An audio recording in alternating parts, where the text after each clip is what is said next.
Well, welcome everybody to the Slovakiaring. I'm Martin Hayden, alongside me Josh Files. And Josh, a slightly tricky surface for race one, but the track has been declared wet by race control because rain is falling again. So that throws even more options up in the air. We understand the first 14 cars on the grid at least are all on slick tyres. But if it rains any harder in the next 4 or 5 minutes, that could all change. Yeah, I mean, obviously in race one, we had that situation where it wasn't declared a wet track and therefore they had to go on slicks. Now it's been declared wet, it means there is a choice, and certainly for the boys in the Lincoln Co's that are towards the back of the grid, they might start taking risks on rain tyres, or certainly a mixture of slicks and wets. Yeah, they probably need to try something, because their 3 cars qualified in the last 3 spots on the grid made up precisely 0 places between them. Our DHL pole sitter for race 2, the 10th fastest car in qualifying 2 on Friday, and that was 2012 world champion Rob Huff. Huffy just had a shot on the right-hand side there, not in the car yet. But getting in is Norbert Mikelic. Now, Norby scored a podium finish in the first race. Lots of Hungarian fans here. We're only a couple of hours drive, in fact, from Budapest. So not quite as close as the Hungaroring, but certainly within shooting distance. Our grid looks like this. Rob Huff on pole. Néstor Girolami, whose 100% race point scoring win run ended in the first race. Breaking a streak also Niels Langeveld with 0 points up until now. Scored 1 point for race 1. He starts in 3rd. Kevin Ceccon in 4th. Because Aurelian Panis has got a 2-place grid drop. He's down in 5th position ahead of Esteban Guerrieri. Daniel Hegloff in the top 10, he's in 7th. Marcin Kwa, who finished 2nd in race 1, lines up in 8th place. Then Norbert Mikelic and Nicky Katzberg, who'll be row 1 with Katzberg on pole for race 3, should they survive. They're on row 5 here. From 11th on down, where you start's where you finish, or where you start in both these races. Ted Björk and Benny Leuchner, then Mikel Ascona, and the young wildcard Luca Engsler, who is actually older than his picture looks. He's not 14. Fred Vervich, who won the first race from 9th on the grid, starts both the remaining races in 15th ahead of Gabriele Tarquini, whose weekend has not been the strongest. Augusto Farfus and Mehdi Banani are on row 9 ahead of Jean-Carl Vernet and Ivan Muller. And the old boy again, the fastest of the Lincoln Co qualifiers. You'll see the rest in some while. Tashi and Shedden on row 11 of the grid. Prio and Montero on row 12 of the grid. I did suggest to Andy Prio that shaving off the Ivan Muller beard probably cost him the speed that the Frenchman had. Jan Erleschet 25th, Johan Christoffersen 26th after his engine died in qualifying, and Tom Coronel, a puncture before he set a fastest lap, didn't qualify, but he will be allowed to start from 27th and last for both races. Forgot that Ted Björk is 11th on the grid, well pointed out Josh Files. So he in this case was the best of their qualifiers, but Ivan was in the first race and actually got himself up into top 10, didn't he? Yeah, I mean, Ivan obviously just, he had a very defensive race, very attacking race, and did all he could with the car. They've apparently been trying to work on their sector 1 pace, which is obviously the top speed stuff, because that's where their big deficit is, and hopefully they found a bit of extra speed there for these next 2 races. I think the conditions, as they are at the moment, is exactly what they need to have any hope of scoring proper points. Slippery, greasy stuff. Let's hear what the World Rallycross champion thinks of it. So yeah, we are sitting here before race 2 on the grid. There is a few drops on the windscreen. It was much more rain during the out lap and the formation lap, but now we've been standing here for about 15 minutes. I was really hoping to stay raining, because we could do some more from our grid slot.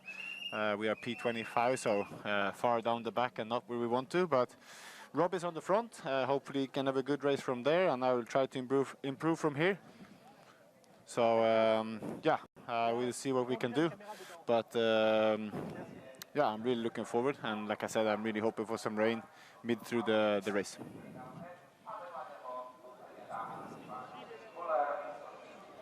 Just waiting to see if he had something in Swedish for our Scandinavian audience, but he's dealing with English.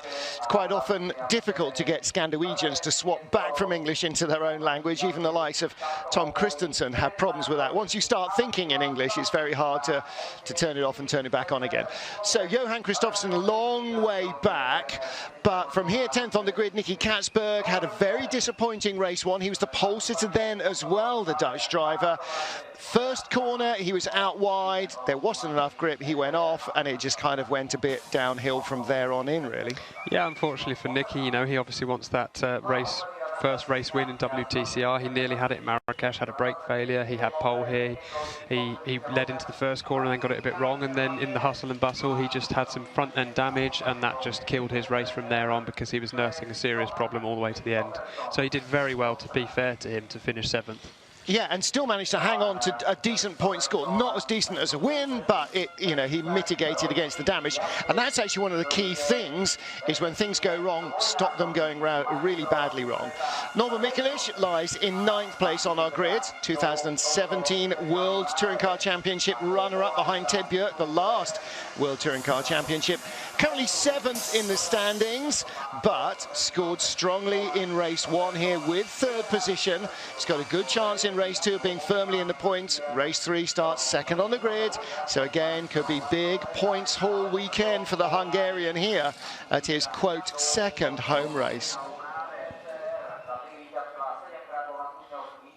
Well, it's grim and grey, spotting with rain under cloudy skies at the Slovakiaring, ready for races 2 and 3 of the FIA WTCR weekend. And in the skies above, there's just about enough cloud clearance for the display aircraft, but on the grid, the question, Josh Files, is who is going to bail out of slick tyres? Right now, Marcin Kła 8th on the grid, podium in race 1, due to start 3rd in race 3 as well.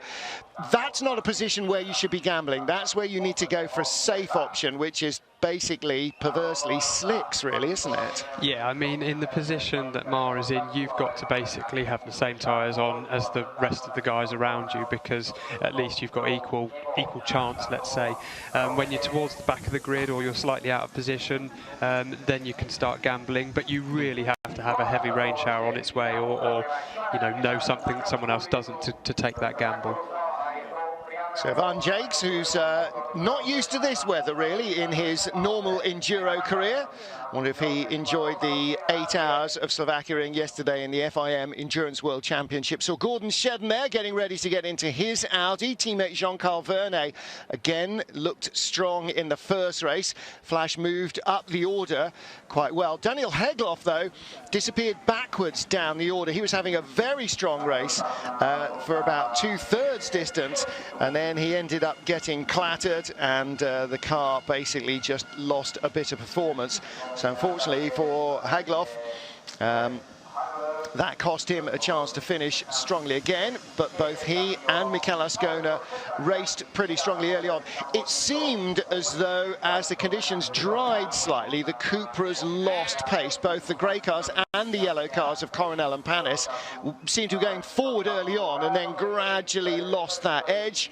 Whether they'd set the tyre pressures a bit low, maybe they'd gone softer on the roll bars and it was just overheating the tyres or whatever, not quite sure what the answer is, and the team aren't particularly keen on giving away that sort of information, but they didn't have the edge in performance at the end that they did at the beginning. Yeah, they were just missing a little something. I think Ascona and Coronel had relatively strong races. Hagloff obviously had damage at turn 3, and as a result of that, I think he had an overheating issue or something, so he just went backwards, and then obviously Aurelian Panis got put out of the race with that contact with Banani. Ascona got barged into the gravel as well. Esteban Guerrieri got barged into gravel on the first lap, came through the pit lane to have muck cleared out of radiators and then charged back up the order. So Guerrieri at least managed to not lose any further points. He came here 10 points behind teammate Néstor Girolami. Girolami was off early in the race and never recovered. So neither of the top two in the championship scored a point. Ted Björk didn't score a point. Gabriele Tarquini didn't score a point. No, he did. Gabriele in the end did score points, but yeah, and Esteban actually managed to score 2 as well. So yeah. Every point counts. Yeah, absolutely. So now 7 points behind the leader. He was 9 points behind after the first race. Tom Coronel, his teammate Aurélien Panis, showed, as Coronel did in Q1, that the yellow Cupras have pace this weekend. In fact, Panis should be starting 3rd on the grid. He was 8th in qualifying, but a 2-place grid penalty moves him down to 5th position. Now, that penalty was for contact with Mehdi Benani. In the live, all we saw that Benani came steaming down into turn 3, fully locked up, clattered Panis off, and the replay showed that Benani had a puncture before he got down into turn 3.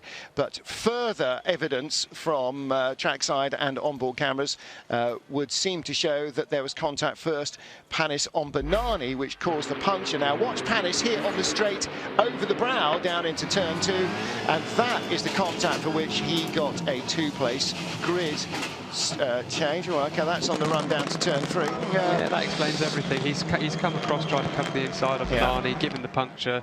The puncture is what's caused Benani's lock-up, and there you have the result. So in the end, using a hoary old chestnut hoist by his own petard, he tried to shut the door, slammed into Benani, and in the end ended up getting just as badly off as Benani. But Panis still starts in 5th. Tom Coronel last on the grid after not setting a time in qualifying for races 2 and 3. Kevin Ceccon, he starts in 4th place. And again, he was out very early on, wasn't he? The Alfa was nerfed off into the gravel, and he was then on the pit wall, basically wrapped up in and nice and warm in his team jacket, ready to greet Marcin Kwa when he came in with 3rd position. So we know the paces in the Alfa. This is a good track for them. Both he and Ma were quick in qualifying, both Alfas in the top 10.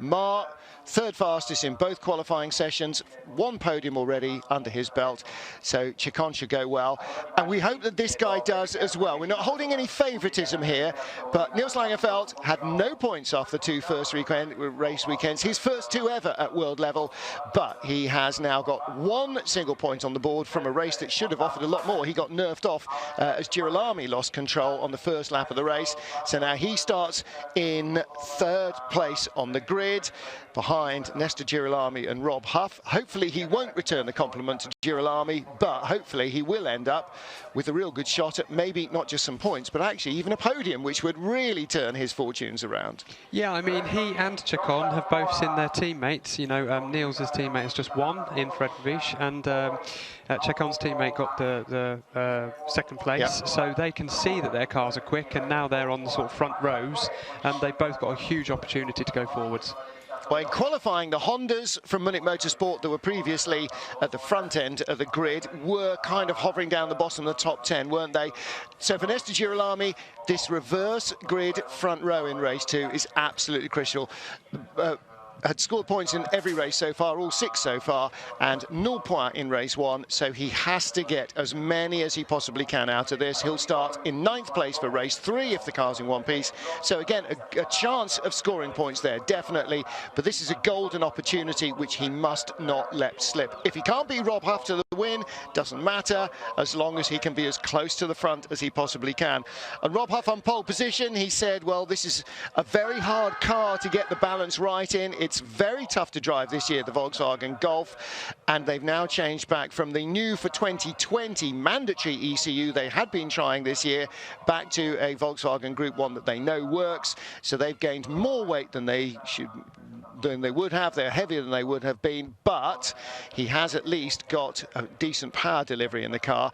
And pole position, it's not half the job here, but if you can get into the first corner in front, then you at least stand a chance of keeping the others behind you, particularly if it continues to drizzle and offline becomes more slippery than online. Well, there's our race 1 winner, Frederic Vervisch, ready to go again from 15th position. A win from 15th, now that really would be something, but right at the front of the grid, Rob Huff, the man on pole position, Néstor Girolami alongside him, and then Niels Langenfeldt and Kevin Ceccon. We could have a very different looking podium from any we've had so far this season, apart from Néstor Girolami. None of the top 5 have even been on a podium yet. So it's only Girolami and Guerrieri and Hagloff in the top 7 who have. So they head off on the final formation lap. Now, Josh, no tyre warmers in TCR, so these guys have got to do all the tyre warming themselves, and that's a key part of the race. Yeah, it's just about getting the rear tyre temperature now, so that's what they're doing, weaving left to right, as you see. So here's another look at our grid then. Rob Huff and Néstor Girolami, row 1. Nils Langeveldt and Kevin Ceccon is row 2. Aurelian Panis and Esteban Guerrieri on row 3. Daniel Hegloff and third place finisher in race 1, Marcin Kwa on row 4. Norbert Michaelis, who was third in race 1. And Nicky Katzberg on row 5. Ted Björk and Benny Leutner, row 6. Michael Ascona and wildcard Luca Engstler, row 7. Race 1 winner Frederick Vervisch and Gabriele Tarquini on row 8. Augusto Farfus, Mehdi Banani, row 9. Jean-Carl Verne and Ivan Muller, row 10. Attila Tashi and Gordon Shedden, row 11. Andy Prio and Thiago Montero on row 12. Jan Ellershey and Johan Kristoffersen, the final qualifiers, and last place on the grid for Tom Coronel, who has appealed under force majeure to get through into the race, and it seems as though that has been accepted by all his rivals. So the championship leaders, 7 points apart. This is a chance for Girolami to take another step forward. Teammate Guerrieri is in the top half dozen. Third place Tarquini starts 16th. Björk starts 11th. Verne also starts outside the top 10, doesn't he? And Frederick Vervisch starts in 16th position. So among the top half dozen, again, the Münnich Motorsport Honda drivers have a good chance to move up. Norbert Michaelis does as well. And so does Marcin Kwa, who's made a big step forward already this weekend with the first podium of the year, not just for him, but also for Alfa Romeo. And for Ma, his last podium in a world-level touring car race, Qatar Race 2 in 2015, 1,260 days between podiums. All right, he hasn't raced for much of the intervening period at the world level in touring cars, but it's still, you know, 3.5 seasons. So for him, that was a long drought, well broken. Let's hope it's not another 1,260 before we see the Chinese driver on the top step of the podium, or on the podium rather. And I'm sure it won't be. I think he's broken that drought, as you say. He's got a great car under him, and he'll be pushing in race 3 and now. Well, and critically, he's got a full season in front of him as well, hopefully. So that's the big difference between then and now, is it's not just the one-offs and the occasional drives. He'll actually be here for the rest of the year with Alfa Romeo, with good luck and a following wind.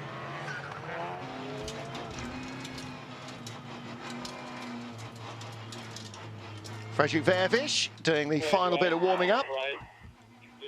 Yeah, it looks fairly dry on the grid here as well.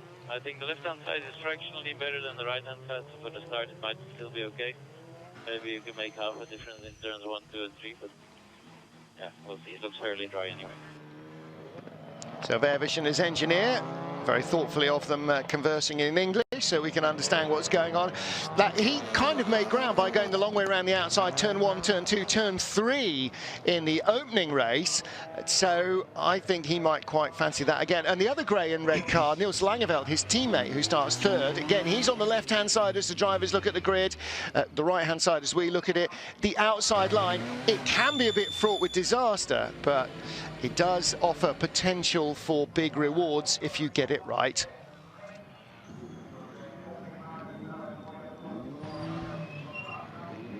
Cars completing the grid, 27 starters here at Slovakia. Attila Tashi, the youngest of the full-time members of the field. And we're looking for the final cars to roll into position. On the last spot of the grid should be the yellow Cupra of Tom Coronel. His teammate Aurelian Panis starts in 5th, but it is Rob Huff on the right-hand side as you look at it, who is our pole sitter. Néstor Girolami, the points leader, starts on the outside front row. Driver's right, the left-hand side of our screen. The red flag flies behind Tom Coronel, green flag even. Red-green colour blindness, not a bonus there. Red lights are on. Race 2 is underway. Cracking start from Esteban Guerrieri, looking for inside line on Niels Langeveld. Langeveld sees the danger. They're going far right, far left as the drivers look at it. Girolami inside, Huff for the lead. Huff's on the outside line. Girolami's got the grip. Huff's trying to cut back underneath him on the run to turn 2. He's got the inside line. He saw what was going to happen there and allowed Girolami to go deep into turn 1. And Huff still has the lead from Girolami and Guerrieri. 3 wide behind on the outside is Daniel Hegloff. He's lacking nothing in bravery, is he, Hegloff? He may not have the experience of these tracks, but he certainly doesn't show it. Mars up to Ceccon's up to 4th place. From 4th place on the grid, so kind of holds his position, and they all safely survive turn 2. Down into turn 3, looks good, but again, the Münnich Motorsport cars may well be a big thorn in the side for Rob Huff. Langeveld, Panis, and there is Hegloff just dropping back behind. Ceccon under pressure from a couple of Hyundais as well, and that is Norbert Michelisz and Nicky Katzberg. Katzberg going the long way around the outside. This will become the inside at the next turn, but he's got to hang on there. Does he get the place? No, he doesn't. He just stayed in front of his teammate. Benny Leuchter going around the outside in his Golf. There's Luca Engstler just in front of us to the right-hand side, and Leuchter went a little too far round. He's hit a tyre stack off in the background as well. Couldn't read the number, but with the way his fortunes have been going, my money would be on that being Andy Prio right now. It's a bit like Ted Bjork. Yeah, maybe. Well, 11 looks like 111. Unfortunately, they are so close together, but we haven't got a blue car high up in the rankings. The first one is Ivan Muller. Well, as always, so I think you are probably right. Actually, that could well have been Ted Bjork. And the 2 yellow stripes on the bonnet, yeah, that's Prio and Elache, so it was Ted Bjork. Good spotting again. Yeah, it looked like he just got turned around in the melee. I wonder if that was something to do with the Benny Leuchter contact as well. And obviously race 1 winner, sorry, Fred Vervish got out on that wet exit curb and just went off, and he looked like he got some kind of damage as well. So let's see where he ends up. Well, Coronel moving up the order in his yellow car from last. He's already ahead of Thiago Monteiro and up to kind of 18th, 19th place. Looking there at Ivan Muller steaming down the inside, but a long way back. Let's hear from Björk. Let's not. Norbert Michelisz dives. Oh, contact Engstler and Benny Leuchter. Yeah. Copy that. So Ted's into the pits. Benny Leuchter had a wild moment earlier on and then got crossed up in turn 1 with Luca Engstler. And so Leuchter flying off into the pits. Fredrik Vervish. Björk will make it in as soon as he can. And you're looking there, Ivan Muller. That's 16th place, or now 15th behind Leuchter, and a change for the lead. Rob Huff loses out to Néstor Girolami. You talked about this in race 1. In mixed conditions, you've got to be aggressive. You've got to attack, or you're just going to get hit by everybody else. Girolami apparently was hearing you. Yeah, I mean, that's exactly what he's done. He was too cautious in the first race, and you know, this race he's made a fantastic start. He's been attacking into turn 1. Okay, Huffy got the cutback, but he's been attacking again there, and now he'll probably be able to pull away. Daniel Hegloff in trouble. He was in trouble in race 1 after contact. He's dropped right down the order, so Girolami leads, Huff 2nd. Guerrieri looks like he's got a quicker car as well. Ceccon 4th, and this is the battle for 5th. Niels Langeveld in the grey Audi ahead of Aurelian Panis in the yellow Cupra. Best of the Hyundais now is Nicky Katzberg, and he's in 8th. And he and Norbert Michelisz, as far first pits, going to have to keep their cars in one piece, and through goes Panis. Little bit of door banging. Again, the next corner comes to Aurelian Panis. You've got to hang on in sector 2 because it goes left and right and left and right, and it's 3 wide. Katzberg's got the run. He's on pole for race 3, don't forget, so he's being brave here. He's on the outside line down to turn 13. He could be the piggy that gets knocked out of bed. They're all being very fair with each other, though, giving each other just enough racing room. 2 races to survive. This isn't the last race of the last lap of the last race. You've got to survive. Katzberg still holds the outside line. The Hyundais had great grip in race 1. They got great grip in race 2. But look at Panis coming back down the straight. Out of the race is our race 1 winner, Fredrik Vervish. Panis hangs on. He retakes the place from Nicky Katzberg and Norbert Michelisz. And Katzberg and Michelisz, that's the front row of race 3. So this had better not go pear-shaped for either or both of them. Yeah, I mean, Norby can probably push Katzberg through and make a place himself as well if he's lucky. And there's Ascona always hunting for an extra position as well. The PWR Racing guys and the team have been such a great addition to the championship this year. They've really produced the goods. Right behind, that's Luca Engstler, is it? No, it's not. It's Gabriele Tarquini. Down the inside of Huff, I think it is, yes. Yeah. So Guerrieri's gone by Rob Huff as well. And the worst news for Rob Huff is not that what have been the form cars this year as Panis and Ascona get wheel to wheel, and Ascona goes straight by. That's Cupra on Cupra, and Ascona's got the pace there. What's bad news for Huff is not only have the form cars, the Honda's gone by, he's got another flipping Alfa behind him, which is also a podium finisher in the first race. Not Ceccon's car, but it's clearly quick enough here.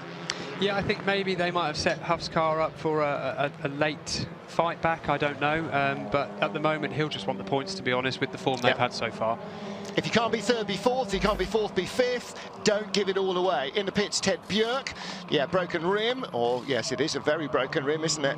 So the rim on the rim is broken and all the air gets out. Aurelian Panis there now hanging on behind Mikel Ascona, and this is 8th and 9th. So 1-2 Honda. Volkswagen third is Huff. Ceccon right there in fourth. Can't see Ceccon still being behind in another 6 laps. Can you? No, I think he will probably make light work of Huff and then set his sights on the 2 Hondas in front. It's a shame that Ceccon made such a rubbish start. Look at that. Yeah, it wasn't poor. It was very bad. That was a shocker out of the bottom drawer of rubbish starts. Guerrieri having to drive around it. Well, come on, guy. Have you not seen the lights change? What colour of green were you waiting for? He gets on the inside of Langerfeld. That's all you need, is at the overlap so the driver's aware you're there, then the corner's yours. Yeah, exactly. Make it known, get your nose down there, keep it there, and then the position should be yours. Great view underneath Lincoln Co. 03. Not sure whose it was. Oh, that's what happened to Marcin Kła. Got tucked up by... that's Ceccon and Hegloff going off in the grassy runoff. That's going down the inside of Björk, who clatters Björk and breaks the rim. Not sure if we see it there. No, I think he's off at that stage. I think it's already happened in a previous corner.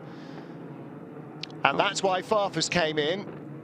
And I'm not quite sure Björk was behind that somehow. Yeah, yes. Not quite sure what happened to Farfus's car, but clearly enough that he can't race any further. Niels Langeveld, let's reset. This is lap 4 of 9 of race 2 of the Slovakiaring. Langeveld, the grey, red and silver Audi. He's in 5th position ahead of Nicky Katzberg and Norbert Mikulits. And here is 25, Mehdi Banani with Ivan Muller behind, Aurelian Panis on the outside, Tom Coronel and Aurelian Panis are meeting in the middle of the grid. Coronel from last, Panis from 5th, and Panis just manages to stay in front, but Coronel's going to go through. Panis has got damage, don't know what or why, but clearly he is in reverse, and Coronel from 27th, thank you very much, is in 14th place. You know how I was saying, next race is Zandvoort, he's starting 27th, he'll probably just save the tyres. Apparently that didn't occur to him. Ah, okay. Tarquini and Panis, so yet another one who is not going to be sending a Christmas card to Gabriele Tarquini. No, and then he's just got on the wet grass as a result of that and gone sideways and lost even more position. But shout out to Muller. I mean, he's come from 20th as well. I mean, a car that's not really suited to this circuit.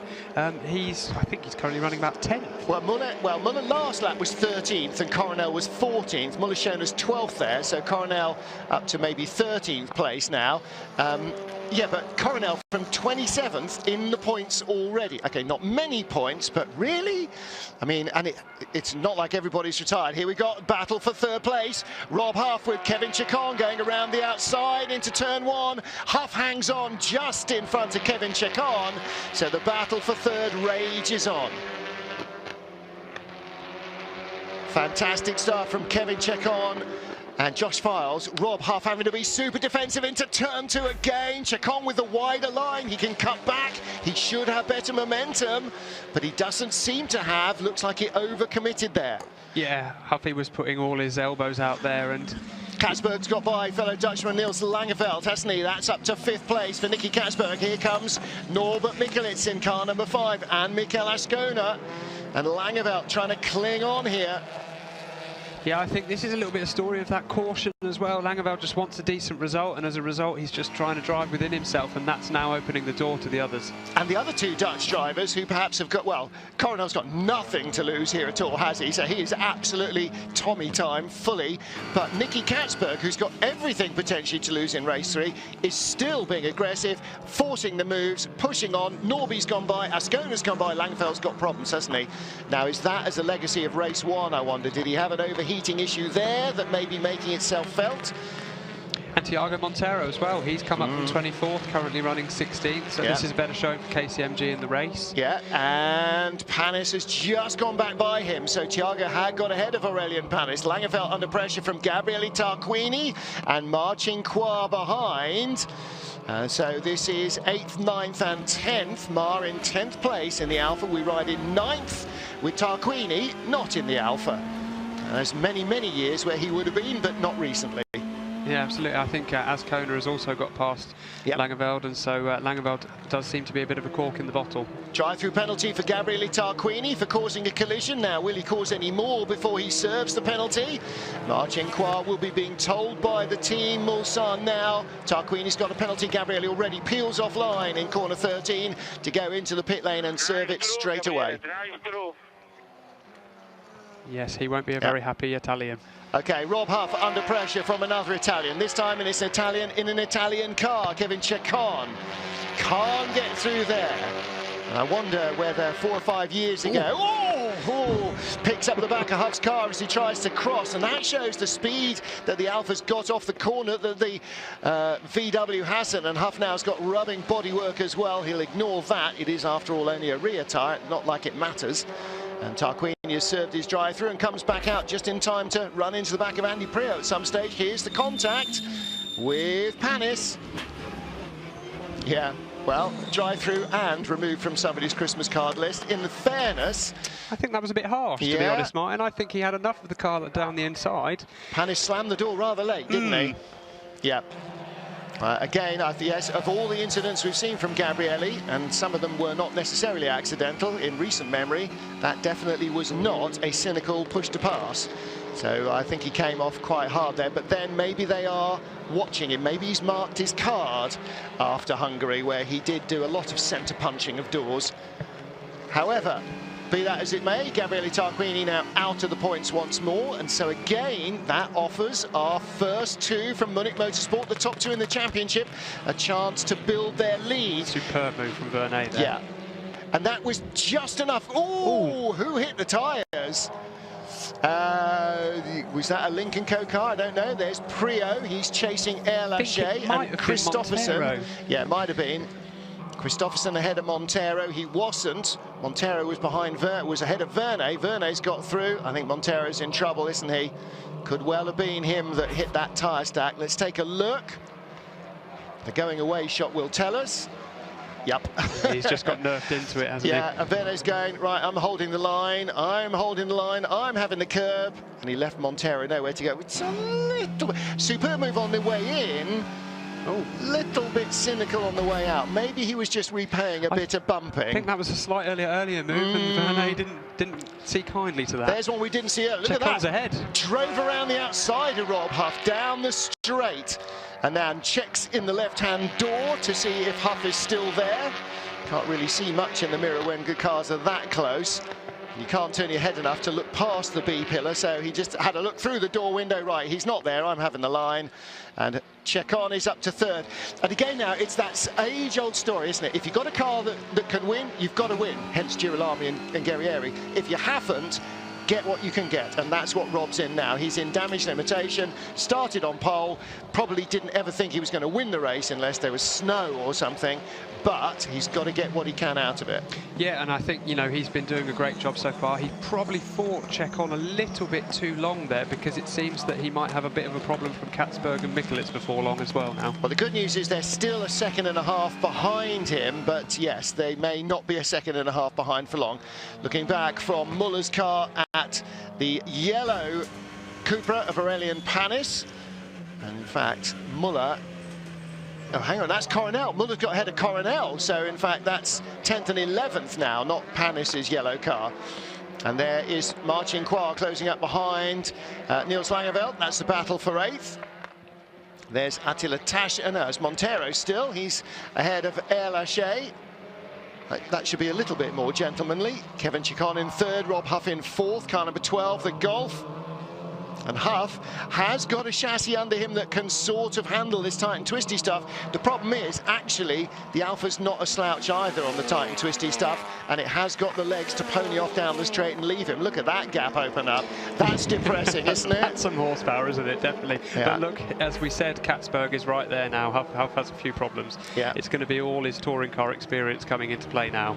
Yeah, well, Huff was all over the back of the Alfa where he couldn't get by, and as soon as they opened the taps, the Alfa just had a little bit more horsepower. It's got a smaller capacity engine, so it's allowed to run more boost, and Ceccon was very clever in making sure he had the boost up when he needed it coming off the corner.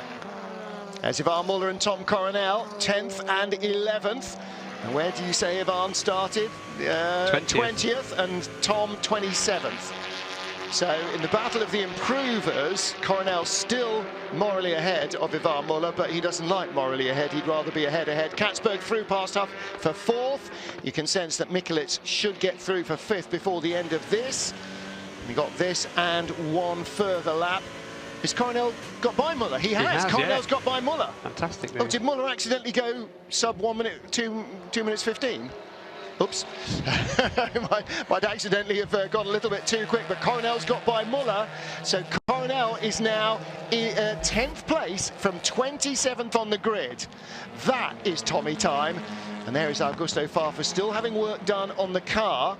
Now, if you're not classified as a finisher this year, you no longer go in Parc Fermé, so you can work all the way through to the beginning of race 2. Yeah, and Katzberg is already ahead of Huff. Yeah, we so saw that he had, didn't we? And Norby needs to try and find his way by as well. He's not going to do it here, but out of turn 13, 14 and into turn 1, he should do. Ceccon is right with the Hondas, and Ceccon with the fastest race lap, 2 minutes 11.939. Can't remember if Zandvoort was a good circuit for Alfa last year, but they may be a little heavier there than they are here, because that car is performing really well. Yeah, what's good is that Nicky is obviously trying to make up for lost ground in race 1, which just goes to show how damaged his car was, because he is clearly at the moment the strength of this field. Yeah, and he starts race 3 from pole position, assuming he makes it through in one piece, which right now it looks like he will. He's ahead of most of the danger, and here comes Norby. Leaders are just in front. You can see all top 5 cars in front of you.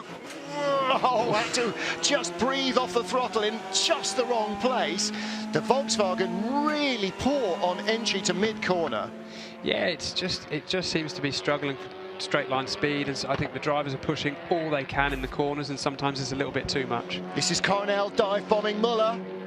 Oh, the times that Muller's been in a superior car where Tom's had to allow him to go through, that must feel very sweet indeed for a top 10 finish from 27th on the grid to dive bomb Ivan Muller. Can't argue with that. Last lap here in Slovakia.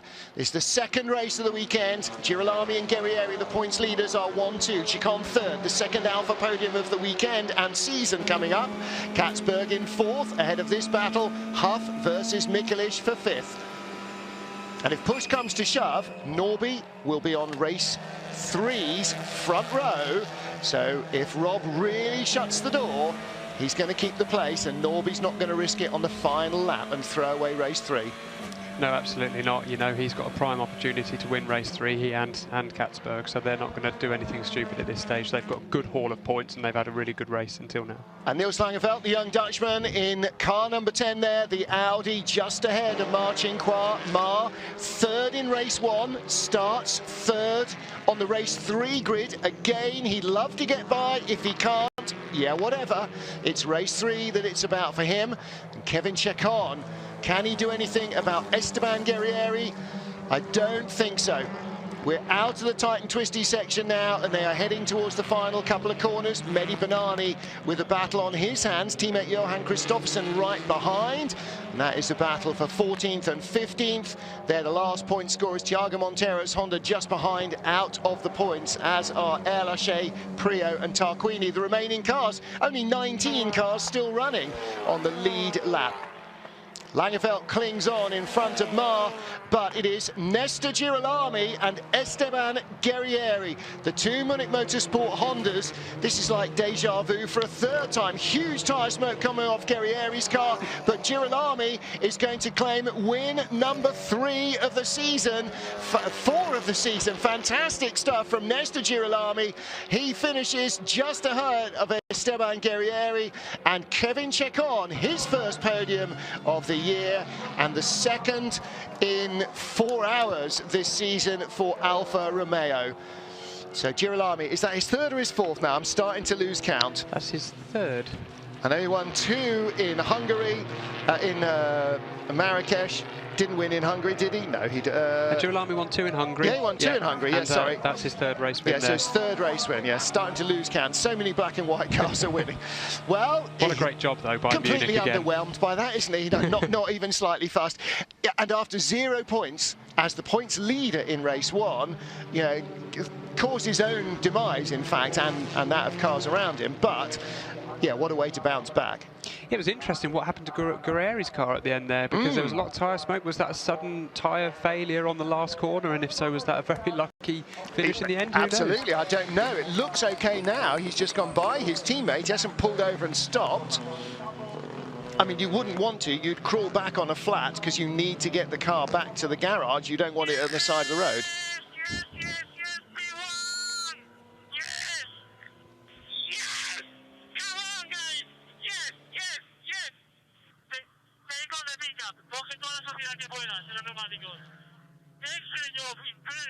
Incredible, unbelievable. We work together, and this is much better, you know. Let's keep on that. Let's keep working on that. We will fight for the Champions League, guys. Really well done. So, Girolami and Guerrieri absolutely cock a hoop. That's another Munich Motorsport 1-2. This could get a little bit Mercedes. Without wishing to downplay what they're doing, what another fantastic race result for this little 2-car family team. Well, what can you say? I mean, they have been, you know, the stars of the show so far, and they're leading the team's championship. The 2 drivers are first and second in the drivers' championship, and they're scoring big points on tracks where they are arguably a slower car. They have maximum ballast, and yet they're taking the opportunities when they can, and which was race 2 today. They qualified at the back end of the top 10, and here they are, 1-2. Yep. So you can't keep a good man down, can you? And Kevin Ceccon, so disappointed to be knocked out, and then delighted for his teammate, Marcin Kwa, got a podium in race 1. Now Kevin gets his just 1 lunch later on. So good result for Alfa Romeo so far. And for Rob Huff, ooh, blimey, what was happening? That was where he lost the lead, wasn't he? He got a little wide. That was just a little bit of trying so hard to keep the Hondas at bay, because he knows that he's got to do absolutely everything he can. And that was just a bit too much. Yeah, and you saw Girolami was having a little bit of understeer there as well, but nothing like the amount that Huff was. This is Benny Leuchter. Wow. Wow, that was with Luca Engstler. And that's when tyres run up tyres, isn't it? And that's not, you know, Engstler getting underneath it and flicking him off the track. I mean, it's not Robot Wars. He doesn't have a flipper. That's just one tyre running up the other. Unfortunately for Luca Engstler, it was retirement for him as well. So yeah, I think that was a bit of 3 into 1 doesn't go, because it looked like that was Muller on the inside of the pair of them, and it just, well, that was the end of it, really. Yeah. Well, we'll have a bit of a scramble in the pit lane now, because Alex Le Gui, our pit lane reporter, and the Parc Fermé don't appear to be in the same place as they were after race 1. Well, at least Parc Fermé isn't.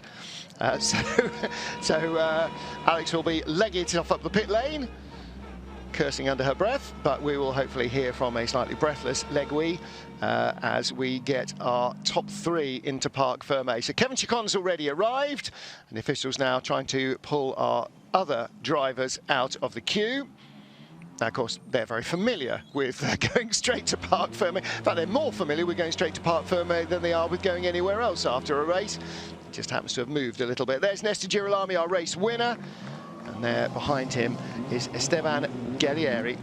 So that is the second 1-2 for the team, isn't it? Yeah, second 1-2 for the team. Second 1-2, but I think it's the third time that they've had both cars on the podium, because they also had a double podium finish in Marrakesh. Exactly so. 1-2, 1-2. And as ever, forgetting to unplug himself from the car. What driver hasn't done that? Hands up in this booth. No hands up from Josh Vars. Yeah, they've all done that. So again, our two Münnich Motorsport drivers absolutely cock-a-hoop. René Münnich here this weekend as well. I'm sure he is absolutely loving seeing the two guys do so well again. And unlike previous years where race 2 got you fewer points than any other because of the reverse grid, it is exactly the same as winning race 1 or race 3. So it's a 25-point win. Kevin Ceccon, great result for him, for Romeo Ferraris. There's his mum. It's Mother's Day in Italy. So there's Kevin's mum. She's come for the weekend. And again, we mentioned her in race 1. But I want to say congratulations to Michele Cerruti, who was the team manager for Team Mulsanne last year. She's at home with her new baby.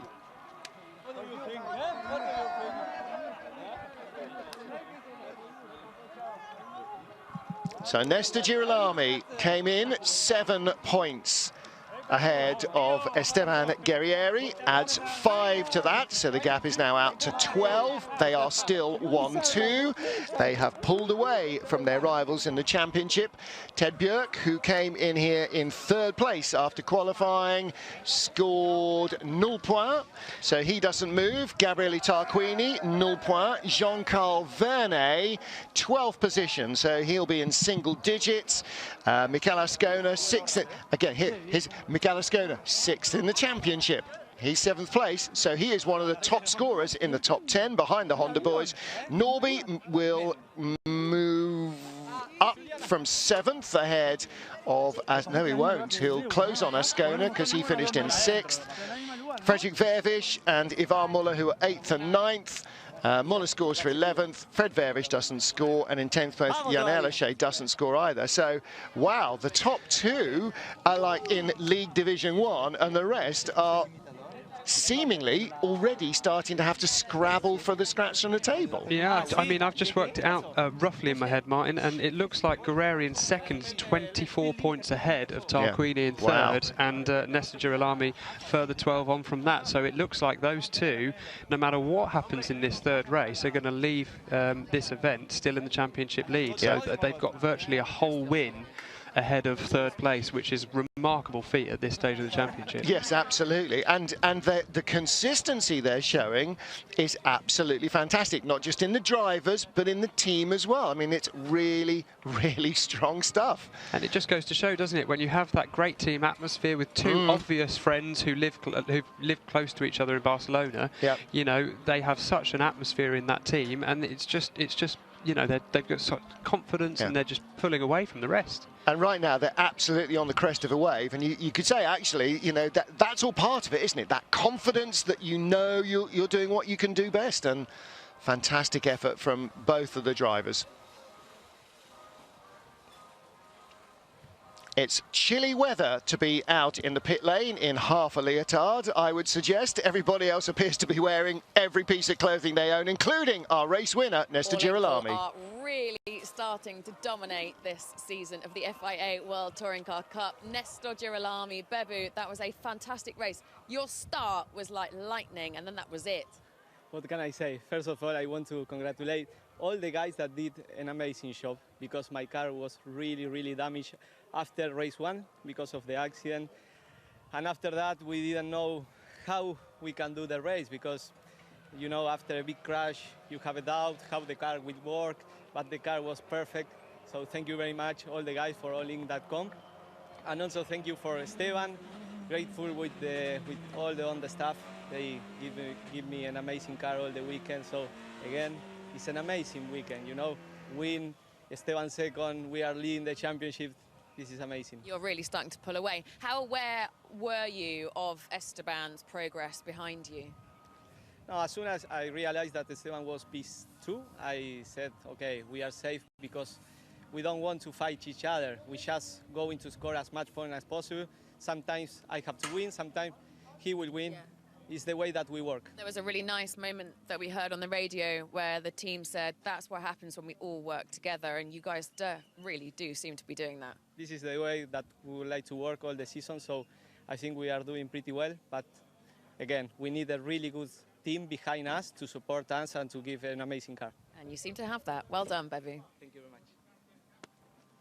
Fantastic stuff from Bebu, from Néstor Girolami, and from Esteban Guerrieri. And everything you said, Josh, he's just echoed. It is a very small, tightly knit family operation.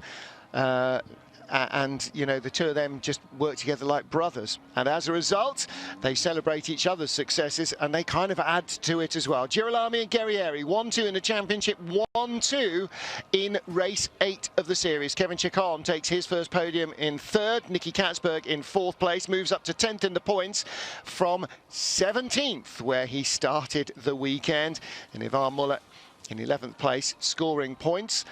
From 20th on the grid, but Tom Coronel, I bet he is absolutely full of it. 10th place from 27th position, and the highest number of non-finish I think we've had all season long. 22 cars were running at the flag. Farfus and Ted Björk made it back out of the pits, as did Daniel Hegloff, but the two of them were a lap behind. And in the championship, there's Catsburg. Now he's 74 points behind. He came into this weekend 81 behind Girolami, having scored only 19 points at that stage. He starts on pole for our final race this afternoon, and he needs that win.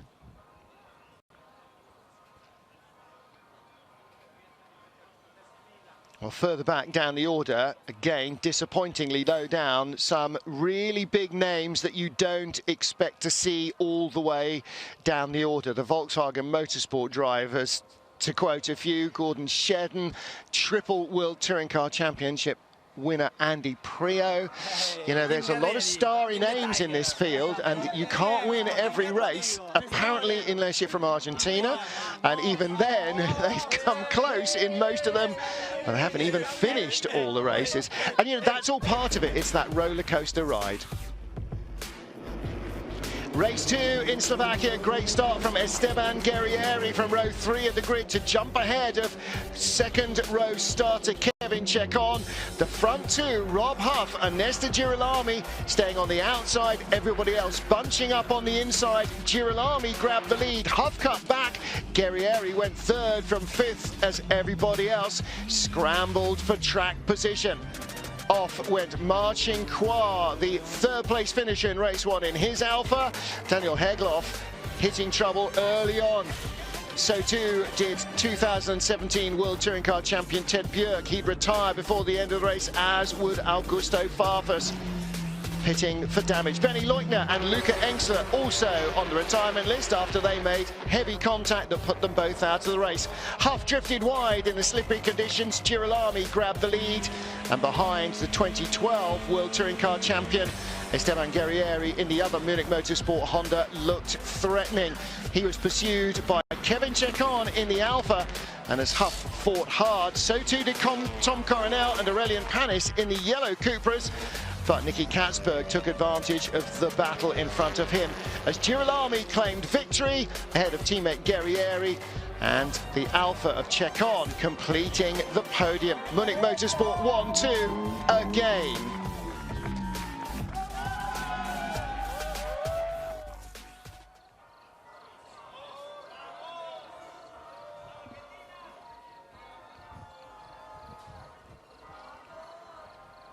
The Argentine Support Club.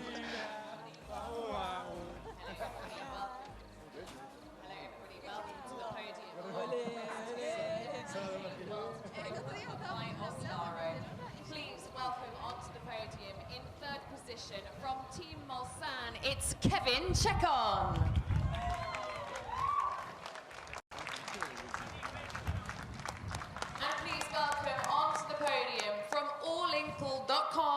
Motorsport. In second position, it's Esteban Guerrieri.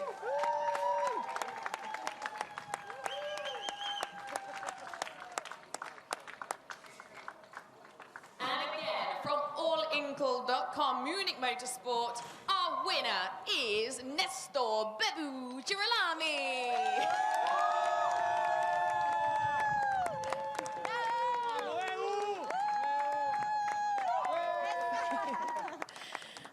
And representing allinkle.com, Münnich Motorsport is Alexander Dollinger.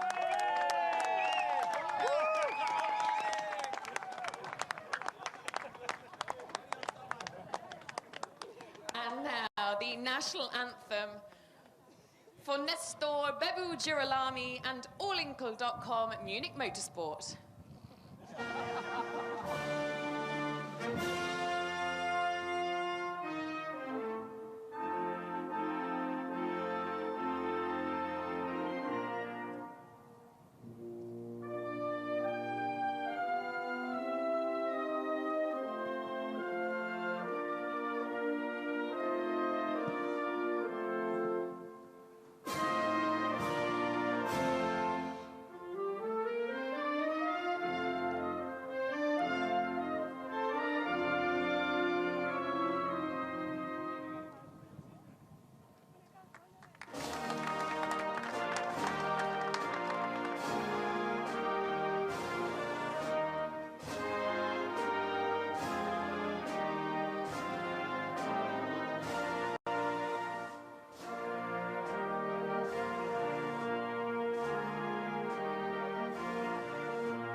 Sports Director of Slovakiaring, Zoltán Bognar, will present our third position trophy to Team Mulsanne's Kevin Ceccon.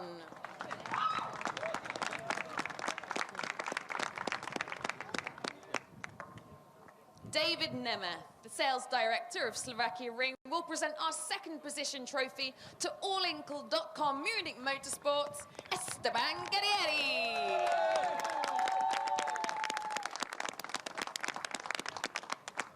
The Slovak ASN President, Dušan Koblišek, will present our winning trophy to allinkle.com, Münnich Motorsport's Girolami.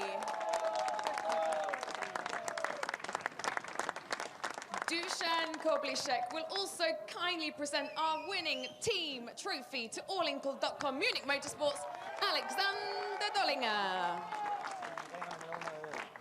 Now, please come together for your official photograph.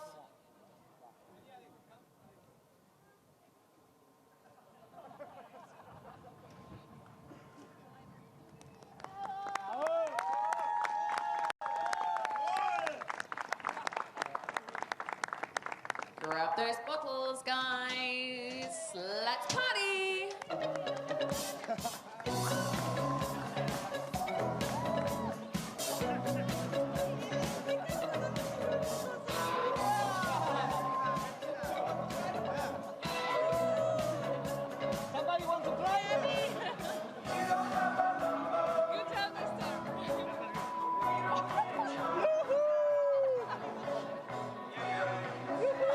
Well, that is, that young fan's got a bottle of his own.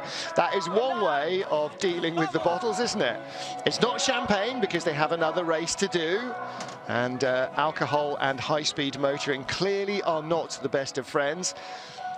But these two are, and feeling no pain right now, anybody at Münnich Motorsport, and especially not these two pals. Now, you know, they haven't spent a lot of time racing together. They haven't spent a lot of time even racing against each other. But Josh Files, what they do have is a fantastic rapport between the two of them. Yeah, they've known each other from from their roots in you know, Argentinian motorsport, so they've known each other extremely long time. As we said, they live in Barcelona, very close to each other. They spend most of their days together. Everything is about the same goal, and that's winning this championship. So they have a great relationship off track as well as on track. These two all-in-cool boys, what are you doing? You are dominating now. Néstor, what a start that was. That was a great drive. Yeah, it was amazing. I mean, I did a really good start, but then 50 meters later, I have a high temperature water, so my engine was a little bit going down, and then I couldn't overtake completely to Rob, so I couldn't get the racing line, and he did a really good one, scissors, to take me on the outside, so I think he did really well. But then in P2 I was okay, Esteban was P3, so I just tried to follow Rob to try to generate the opportunity. Then Rob was slightly out, not out, but wide in T3, and I saw the opportunity, I take it, and then next lap I saw Esteban overtook him again, so P1, P2 in this moment was amazing, just controlling the gap and trying to score as much points as possible, because this is how we work. It's interesting that you mentioned that you had some issues. Esteban, we heard you talking over the radio as well with some concerns. Well, I was concerned about Ceccon actually, that he was coming really fast in the last few laps. But yeah, out of the last corner, last lap, I felt something in the left rear, which it was like a noise. And then apparently when I came out from the last corner, there was some smoke. Yeah. But well, luckily it was only the last lap, and I just got the check flag, and so it was like a bit high emotions. But then we are now gonna check what's going on. But apart from that, hopefully we can solve this. The result. Any idea what that problem would be? To be honest, I don't know. It smells, I don't know, probably like oil. I don't know. We're gonna now check suspension and everything. But well, now at least we finished, we scored the points, and that's what matters. And hopefully the guys, they can repair the car. So I'm very pleased with Néstor, with the 1-2 here in Slovakia, with the compensation way like it is. We didn't actually expect this, but he did a very good move on Rob. I did a mega start, and then another nice one on Rob in turn 3. So I'm really happy on this, and thanks to the boys, Argentina, Latinoamérica, estamos muy contentos, y bueno, esto es para ustedes. Certainly puts you both in very good stead for the rest of the season. Thank you very much, the boys of All In Cool. And let's turn our attention to Kevin. That was a brilliant drive. I don't know if you've spoken to Rob yet, but I don't think he's going to be very happy as you stole that P3 spot. Yeah, it has been a good fight, and I really want this podium. I really want it because it's a great day for me and for the team. We scored already 2 podiums, and this podium is for 2 people. My mom that is here, because in Italy is the mom day, and also to Michela Cerruti that is a mom since 1 month and a half. So this podium is for them, and I really want this podium to dedicate to them. That's very, very kind of you, Kevin. Yes, well, when we spoke before the race, you were like, come on, there must be a good result. P6, P5, P6, oh, wait, sitting in P6, P5, P6. Puts you in good stead for race 3 as well. We will see. First of all, we have to see the weather. Yeah. It looks crazy, this weather. It's raining and stop raining, raining and stop raining, so every time is a gamble. And yeah, as I said to you before when we spoke with the mic off, I say I start P6, P5 and P6.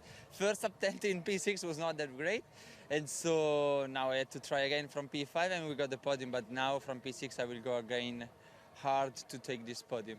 Well, it's time for you to go off and get prepared for race 3. Have a very good race, Kevin. Well done. I just want to add that I need 1 more podium, so I can give 1 podium to my mom and 1 podium to Michela. See ya. Thanks, Kevin. Well done. Okay, but if he doesn't, who gets it? Mama first. Okay, that's always the rule. Mother first, then happy wife, happy life. And Michela, I know she'll understand that she's got the baby, so she will maybe not get the podium. Let's wait and see. In terms of the team standings, well, hey, guess what? Surprise, surprise. Münnich Motorsport, who have won 4 5 of our 8 races so far. Leader championship from BRC, the closest followers. Simon Racing Link & Co. in 3rd position. And actually, the first of the SLR Volkswagen Motorsport teams has moved out from the Lanterne Rouge position. Coming in this morning, SLR Volkswagen occupied both bottom stops, propping up the entire rest of the table, and they are now moved out of next to last, as we prefer to call it. So one of the teams still with a lot of work to do, and that's the Benny Leutner and Johan Kristoffersen duo. Néstor Girolami, Esteban Guerrieri are our points leaders. Gabriele Tarquini remains in 3rd position. The gap, as you so correctly added up, 36 points, 40 back Jean-Carl Vernet, 43 back Norbert Mikulits, creeping closer. He's 1 ahead of Ted Björk. Fredrik Vervish, the race 1 winner, didn't score. He's 1 ahead of Mikel Ascona. Haven't checked actually, but we sort of feel that Ascona seems to have been among the points finishers in every race so far this season. He might not be alone. He might be alone in that. We'll have to see. His teammate Daniel Hegloff hasn't had that fortune, but he is still ahead of Tom Coronel, who had a good race here from 27th place to 10th position. Points I don't really think anybody probably expected him to be getting in race 1. In race 2 here, rather. And there are the rest of the points scorers. So